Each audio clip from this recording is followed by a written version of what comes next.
എല്ലാ കൂട്ടുകാർക്കും നമസ്കാരം. നമ്മുടെ പുതിയ വീഡിയോയിലേക്ക് സ്വാഗതം. ഇന്നത്തെ നമ്മുടെ വീഡിയോ ഇതുവരെയും വീടുകളിൽ ഇഡ്ഡലി തയ്യാറാക്കിയിട്ട് ശരിയാവാത്ത കൂട്ടുകാർക്കും ഇഡ്ഡലിയൊക്കെ വീടുകളിൽ തയ്യാറാക്കി വിൽപ്പന നടത്തുന്ന കൂട്ടുകാർക്കും അവരുടെ ആവശ്യപ്രകാരവുമാണ് ഞാൻ ഈ വീഡിയോ അപ്ലോഡ് ചെയ്തിട്ടുള്ളത്. ഈ ഒരു ഇഡ്ഡലി കൂട്ട് എനിക്ക് പഠിപ്പിച്ചു തന്നത് തമിഴ്നാട്ടിൽ നിന്നും നമ്മുടെ നാട്ടിൽ വന്ന് ഇഡ്ഡലി കച്ചവടം ചെയ്യുന്ന ആൾക്കാർ പറഞ്ഞു തന്ന കൂട്ടാണ്. ഈ ഒരു കൂട്ട് പഠിച്ചാൽ ഇഡ്ഡലി തയ്യാറാക്കുമ്പോൾ ഒരു തരത്തിലും ഫ്ലോപ്പായി പോകില്ല. അതും ഗുണ്ടുമണി പോലുള്ള ഇഡ്ഡലിയുമാണ്. അപ്പോൾ ഇന്നത്തെ നമ്മുടെ വീഡിയോയും എന്റെ കൂട്ടുകാർക്ക് വളരെ തന്നെ പ്രയോജനകരമാണ്. ഇനി അടുത്ത തവണ വീടുകളിൽ ഇഡ്ഡലി തയ്യാറാക്കുമ്പോൾ ഇതുപോലെ പെർഫെക്റ്റ് ആയിട്ട് ഉണ്ടാക്കിയെടുക്കാൻ സാധിക്കുവാണെങ്കിൽ തീർച്ചയായിട്ടും നിങ്ങൾക്ക് ഇന്ന് കിട്ടിയ ഈ ഒരു അറിവ് നിങ്ങളുടെ കൂട്ടുകാരിലേക്കൊന്ന് ഷെയർ ചെയ്ത് കൊടുക്കാൻ മറക്കല്ലേ.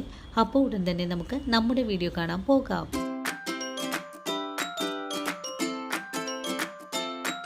പെർഫെക്റ്റ് ആയിട്ട് എങ്ങനെയാണ് ഇഡ്ഡലി തയ്യാറാക്കി എടുക്കുന്നതെന്ന് നമുക്ക് നോക്കാം. ഇതിനായിട്ട് ആദ്യമേ നമുക്ക് വേണ്ടത് ഇഡ്ഡലി റൈസ് ആണ്. നിങ്ങളുടെ കൈവശം ഇഡ്ഡലി റൈസ് ഇല്ലെങ്കിൽ നമ്മൾ സാധാരണ വീടുകളിൽ ഉപയോഗിക്കുന്ന പച്ചരി എടുത്താലും മതി. ഇപ്പോൾ റേഷൻ പച്ചരി ആയാലും കുഴപ്പമൊന്നുമില്ല. ഞാനിവിടെ 2 കപ്പ് ഇഡ്ഡലി റൈസ് എടുത്തിട്ടുണ്ട്. 2 കപ്പ് അരിക്ക് 1 കപ്പ് അളവിൽ ഉഴുന്ന് കൂടെ ചേർക്കാം. ഇനിയിപ്പോ നിങ്ങൾ എടുക്കുന്നത് 1 കപ്പ് ഇഡ്ഡലി റൈസ് ആണെങ്കിൽ 1/2 കപ്പ് അളവിൽ ഉഴുന്ന് ചേർത്താൽ മതിയാകും. അങ്ങനെ നമ്മൾ ഇഡ്ഡലി റൈസും ഉഴുന്നും ഇപ്പോൾ പാത്രത്തിലേക്ക് മാറ്റിയിട്ടുണ്ട്. ഇഡ്ഡലി നല്ല പ്ലഫി ആയിട്ടും നല്ല സോഫ്റ്റ് ആയിട്ടൊക്കെ കിട്ടാനായിട്ട് നമുക്ക് വേണ്ടത് പുഴുങ്ങലരിയാണ്. ഇത് നമ്മൾ ചോറ് വയ്ക്കുന്ന അരിയാണ്. നിങ്ങളുടെ കൈവശം മട്ട അരിയൊക്കെയാണ് ഉള്ളതെങ്കിൽ അതെടുത്താലും കുഴപ്പമൊന്നുമില്ല. ഇനി റേഷരി ആണെങ്കിലും കുഴപ്പമില്ല കേട്ടോ. അതുപോലെ കാറ്ററിംഗ് ഒക്കെ ചെയ്യുന്ന ആൾക്കാർക്കും ഈ ഒരു കൂട്ട് വളരെ തന്നെ ഗുണകരമായിരിക്കും. അപ്പൊ നിങ്ങൾ ഇതുപോലെ ഒന്ന് തയ്യാറാക്കി നോക്കണേ. ഈ ഒരു റൈസും നമ്മൾ ഇതിലേക്ക് ചേർത്തിട്ടുണ്ട്. ഇനി വേണ്ടത് 1 ടീസ്പൂൺ അളവില് ഉലുവയാണ്. ഉലുവയുടെ അളവ് കൂടി പോകണ്ട, അത്രയും തന്നെ മതിയാകും. ഇനിയിപ്പോ നിങ്ങൾ 1 കപ്പ് അളവിലാണ് ചെയ്യുന്നതെങ്കിൽ നമ്മൾ എടുത്തിട്ടുള്ള ഈ ഒരു സ്പൂണിന്റെ 1/4 ഭാഗം മാത്രം എടുത്താൽ മതി കേട്ടോ. നമുക്കിതൊന്ന് കഴുകി എടുത്തിട്ട് വരാം. അങ്ങനെ നമ്മൾ അരിയും ഉഴുന്നൊക്കെ കഴുകി എടുത്തിട്ടുണ്ട്. പിന്നെ ഒരു കാര്യം പറയാൻ വിട്ടുപോയി. ഞാനിപ്പോ പുഴുങ്ങലരി ചേർത്തല്ലോ. നിങ്ങൾക്ക് നിങ്ങളുടെ കൈവശം പൊന്നിയരി ഉണ്ടെങ്കിൽ, ഇപ്പൊ തമിഴ്നാട്ടിലൊക്കെ ഭക്ഷണം ഉണ്ടാക്കുന്നത് പൊന്നിയരി വെച്ചാണ്. ചില ആൾക്കാർ വീടുകളിൽ ഈ ഒരു പുഴുങ്ങലരിക്ക് പകരമായിട്ട് ചോറ് വയ്ക്കുന്നതും പൊന്നിയരി വെച്ചിട്ടാണ്. അപ്പൊ ആ ഒരു അരി ഉണ്ടെങ്കിൽ നിങ്ങൾ ഞാൻ ചേർത്തിട്ടുള്ള പുഴുങ്ങലരിക്ക് പകരമായിട്ട് ചേർക്കാട്ടോ.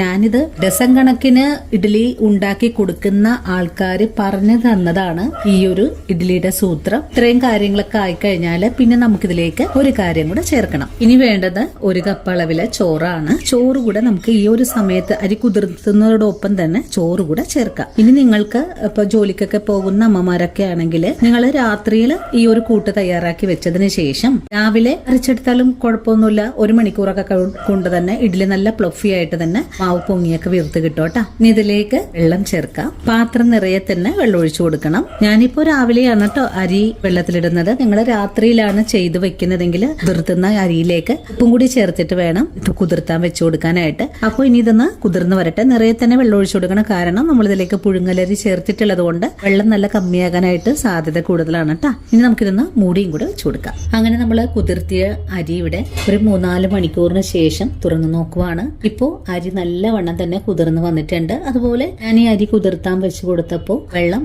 എല്ലാം കുടിച്ച് വെള്ളം വറ്റി നിൽക്കുന്ന ഒരു പാകമായിരുന്നു. അപ്പൊ ഞാൻ കുറച്ചുകൂടെ വെള്ളം ഒഴിച്ചു കൊടുത്ത് തന്നെയാണ് കുതിർത്തി എടുത്തിട്ടുള്ളത്. ഇനി നമുക്ക് ഒരു മിക്സിയുടെ ജാറിലേക്ക് മാറ്റിയിട്ട് ഇതൊന്ന് അരച്ചുകൂടി എടുക്കാം. നമുക്കൊരു 2-3 തവണകൾ കൊണ്ടാണ് അരി അരച്ചെടുക്കാനും സാധിക്കുന്നത്. അപ്പോൾ ഒരു 1/4 ഭാഗത്തോളം അരി മാറ്റിയിട്ടുണ്ട്. ഇതേ വെള്ളം തന്നെയാണ് ഒഴിച്ചു കൊടുക്കാൻ പോകുന്നത്. നമ്മൾ അരി അരച്ചെടുക്കുന്ന സമയത്ത് പുഴുങ്ങലരിയൊക്കെ ചേർത്തിട്ടുള്ളത് കൊണ്ട് വെള്ളം വളരെ കുറവായിട്ടാണ് നമുക്ക് കിട്ടുക. നിങ്ങൾക്ക് ഈ ഒരു കുതിർത്തിയ വെള്ളം പോരാതെ വരുവാണെങ്കിൽ കുറച്ചുകൂടെ വെള്ളം ചേർത്ത് അരച്ചെടുക്കാവുന്നതാണ്. എങ്കിലും നല്ല കട്ടിയായിട്ട് തന്നെ വേണം മാവ് അരച്ചെടുക്കാനായിട്ടും. അങ്ങനെ നമ്മുടെ മാവ് നല്ല പോലെ തന്നെ ഞാനിവിടെ അരച്ചെടുത്തിട്ടുണ്ട്. ഇനി അരച്ച മാവ് ഇതുപോലൊരു മൺകലത്തിലേക്കാണ് മാറ്റേണ്ടത്. ഇഡ്ഡലിക്കാണെങ്കിൽ അല്പം തരിതരിയായിട്ടാണ് അരച്ചെടുക്കേണ്ടത്. ദോശയ്ക്കാണെങ്കിൽ നല്ല വെണ്ണ പോലെ തന്നെ അരച്ചെടുക്കണം കേട്ടോ. ഇനിയിപ്പോ അടുത്തത് നമുക്ക് ഇതുപോലെ തന്നെ അരച്ചെടുത്തിട്ട് വരാം. അങ്ങനെ 2ാമത്തെ മാവും അരച്ച് ഇതിലേക്ക് തന്നെ ഒഴിച്ചു കൊടുക്കാം. അങ്ങനെ 3ാമത്തെ മാവും അരച്ചൊഴിച്ചിട്ടുണ്ട്. നമുക്ക് കുറച്ചുകൂടെ അരച്ചെടുക്കേണ്ടതുണ്ട്. അങ്ങനെ നമ്മുടെ അരി 4 തവണകൾ കൊണ്ടാണ് ഞാനിവിടെ അരച്ചെടുത്തിട്ടുള്ളത്. നമുക്ക് ഈ മിക്സിയുടെ ജാറിൽ കുറച്ച് വെള്ളം കൂടി ചേർത്തിട്ട് അരച്ച് ഇതിലേക്ക് തന്നെ ഒഴിച്ചു കൊടുക്കാം. വെള്ളം മുഴുവനും തന്നെ ഒഴിച്ചു കൊടുക്കാം. കാരണം പുഴുങ്ങലരി ചേർത്തിട്ടുള്ളത് കൊണ്ട് വെള്ളം ആവശ്യമായിട്ടുള്ളതാണ് നമ്മൾ ഒഴിച്ചു കൊടുത്തിട്ടുള്ളത്.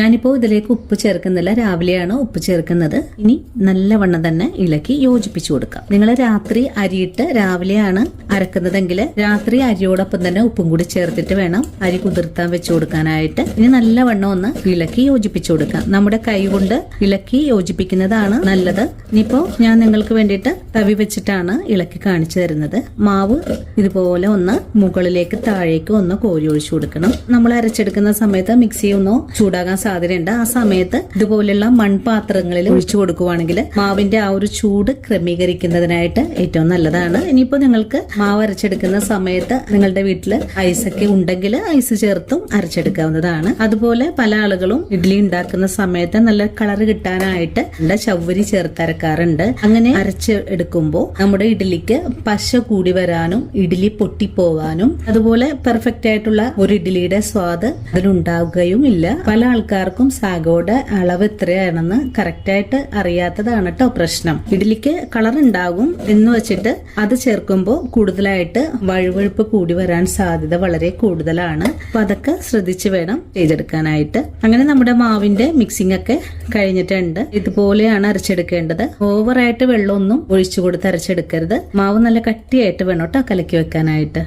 ഇനി നമുക്കിത് റെസ്റ്റ് ചെയ്യാനായിട്ട് മൂടി വെച്ച് കൊടുക്കാം. മാവ് മൂടി വെച്ച് കൊടുക്കുന്നതിന് മുമ്പായിട്ട് തന്നെ മാവിന്റെ ഈ ഒരു അരികു ഭാഗമൊക്കെ നല്ല നീറ്റായിട്ട് ഒന്ന് തുടച്ച് വൃത്തിയാക്കിയതിന് ശേഷം നമുക്കിതൊന്ന് മൂടിയും കൂടി വെച്ച് കൊടുക്കാം. ഇനി മാവൊന്ന് പൊങ്ങി വരട്ടെ, അതുവരെ നമുക്കൊന്ന് റെസ്റ്റ് ചെയ്യാൻ വെച്ച് കൊടുക്കാം. അങ്ങനെ രാവിലെ ആയപ്പോൾ ഞാൻ ഈ മൂടി ഒന്ന് തുറന്ന് നോക്കുവാണ്. ഇപ്പോൾ നമ്മുടെ മാവ് നിറഞ്ഞ് കവിഞ്ഞ് നിൽക്കുന്ന ഒരു പാകത്തിലാണ് ആയി വന്നിട്ടുള്ളത്. ഇനി നമുക്ക് ഈ മാവൊന്ന് ഇതുപോലെ ഒന്ന് ഇളക്കി യോജിപ്പിച്ചുകൂടെ കൊടുക്കാം. സോപ്പ് പതഞ്ഞു പൊങ്ങുന്ന രീതിയിലാണ് നമുക്കിവിടെ പൊങ്ങി വന്നിട്ടുള്ളത്. ഇനി ഇതിലേക്ക് ആവശ്യത്തിനുള്ള ഉപ്പും കൂടി ചേർത്ത് നല്ലതുപോലെ ഒന്നുകൂടി ഇളക്കി യോജിപ്പിച്ചിട്ട് ചൂടാക്കി എടുത്തിട്ടുള്ള ഇഡ്ഡലി തട്ടിലേക്ക് മാവ് കോരി ഒഴിച്ചു കൊടുക്കാം. മാവ് കോരി ഒഴിക്കുന്നതിന് മുമ്പായിട്ട് തന്നെ നല്ലതുപോലെ ചൂടാക്കി എടുത്തിട്ടുള്ള തട്ടിലേക്ക് ബട്ടറോ അല്ലെങ്കിൽ കുറച്ച് വെളിച്ചെണ്ണയോ പുരട്ടാവുന്നതാണ്. ഇനി ഓരോ കുഴികളിലേക്കും മാവ് കോരി ഒഴിച്ചു കൊടുക്കാം. എല്ലാ കുഴികളിലേക്കും മാവ് കോരി ഒഴിച്ചു കഴിഞ്ഞാൽ പിന്നെ നമുക്ക് പാത്രം മൂടിയിട്ട് 2 മിനിറ്റ് നേരം ഫുൾ ഫ്ലെയിമിൽ വേവിച്ചെടുക്കാം. അതിനുശേഷം ഒരു 3 മിനിറ്റ് നേരം ചെറിയ തീയിൽ വെച്ചാണ് ഇഡ്ഡലി വേവിച്ചെടുക്കേണ്ടത്. ഇങ്ങനെ വേവിച്ചെടുക്കുമ്പോഴാണ് ഇഡ്ഡലി പൊട്ടിപ്പോവാതെയും നല്ല ഫ്ലഫി ആയിട്ട് വീർത്തും നല്ല ഗുണ്ടുമണി പോലുള്ള ഇഡ്ഡലി നമുക്ക് തയ്യാറാക്കി എടുക്കാനും സാധിക്കുന്നത്.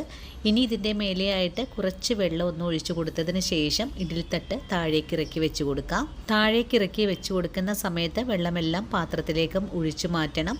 ഇനി നല്ലതുപോലെ തണുത്ത് വന്നതിന് ശേഷം നമ്മുടെ കൈ കൊണ്ട് തന്നെ അടർത്തിയെടുക്കാൻ സാധിക്കുന്നതുമാണ്. കൈ കൊണ്ട് അടർത്തിയെടുക്കുന്ന സമയത്തും ഒരു തരി പോലും ഒട്ടിപ്പിടിക്കാതെയും നല്ല രീതിയിൽ തന്നെ നമുക്ക് ഇളക്കിയെടുക്കാൻ സാധിക്കുന്നുണ്ട്. നിങ്ങൾക്ക് ഇഡ്ഡലി കാണുമ്പോൾ തന്നെ മനസ്സിലാക്കുന്നുണ്ടല്ലോ, നല്ല രീതിയിൽ തന്നെ നമുക്ക് വേവിച്ചെടുക്കാൻ സാധിച്ചിട്ടുള്ളത് കൊണ്ടാണ് ഇതുപോലെ കൈ കൊണ്ട് തന്നെ നമുക്ക് അടർത്തിയെടുക്കാനും സാധിക്കുന്നത്. നല്ല സോഫ്റ്റ് ആയിട്ടും നല്ല കളറിലുമാണ് നമുക്ക് ഈ ഇഡ്ഡലി വേവിച്ചെടുക്കാൻ സാധിച്ചിട്ടുള്ളത്.